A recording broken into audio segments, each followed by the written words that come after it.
মুক্ত, সন্ত্রাস মুক্ত একটি মানবিক কল্যাণমুখী বাংলাদেশ গড়ব ইনশাআল্লাহ।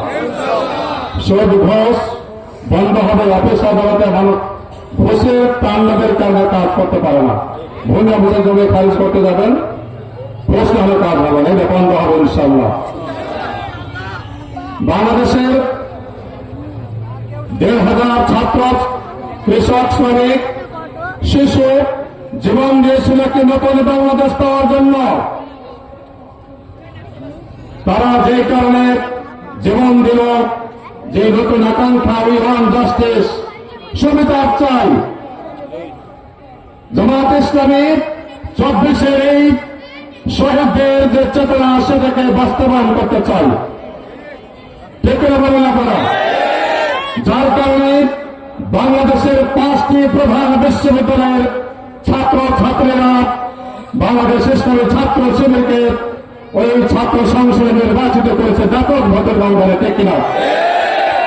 যারা নিজেদেরকে বড় দাবি করেন, এই বড় বড় বিশ্ববিদ্যালয়ের ছাত্রছাত্রী তাদেরকে প্রত্যাখ্যান করেছে। কেন করেছে? তারা ক্যাম্পাসে চাঁদাবাজি করে, তারা আমাদের বন্ধের ইজ্জত নিয়ে ছিনিয়ে গেলে, তারা মাদকের ব্যবসা করে, তারা শিল্প বাণিজ্য করে, তারা মেধাবীদের মূল্যায়ন করে না, ঠিক বলেন। এই কারণে ছাত্র ছাত্রীরা শিবিরকে বিজয়ী করেছে। বাংলাদেশে আগামী 12 তারিখের নির্বাচনে একই ঘটনার পুনরাবৃত্তি হবে ইনশাআল্লাহ। শিবিরকে যেই সংগঠন অভিভাবকত্ব করে জামাত ইসলামী, ওই শিবিরের ছেলেরা ছাত্র সংসদে বিজয়ী হওয়ার কারণে আজকে সেই বিশ্ববিদ্যালয়গুলো পড়ার পরিবেশ এসছে, ঠিক না? বাংলাদেশকে জামাত ইসলামী সেইভাবে সাজাতে চান। আমি কথা বেশি বলার সময় পাবো না। আমি শুধু বলতে চাই, যারা আজকে ফ্যামিলি কার্ড আর কৃষি কার্ড দেওয়ার কথা বলে জনগণকে তারা ধোঁকা দেওয়ার জন্য কাজ করছে, আজকে তাদের মুখে আওয়ামী ফ্যাসিস্টদের মতো কথা শুনতে পাই। 16 বছর ধরে জামাতের বিরুদ্ধে আওয়ামী লীগ যে ধরনের কথা বলেছিল, আজকে বিএনপি লোকেরা সেই ধরনের কথা বলছে, দেখতে পারেন।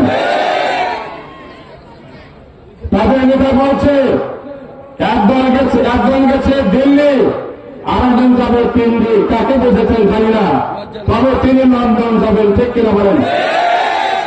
একটি জনসভায় আমি বলেছিলাম, চাঁপাইনবাবগঞ্জের মানুষের যখন দুর্দিন হয়, বন্যা হয়, করোনা হয়, সেই সময় হারুন ভাই থাকে না চাঁপাইনবাবগঞ্জে, তখন তিনি অস্ট্রেলিয়া যান আর তিনি আমেরিকায় যান।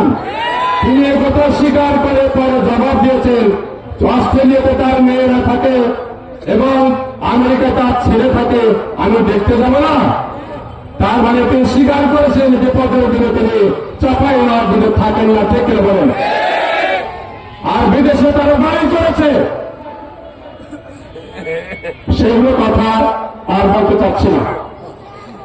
10 টাকার কেজি চাল যেমন আমরা পাইনি, ফ্যামিলি কার্ড দিয়ে ওই টাকাও পাওয়া যাবে না, ঠিক করে বলেন।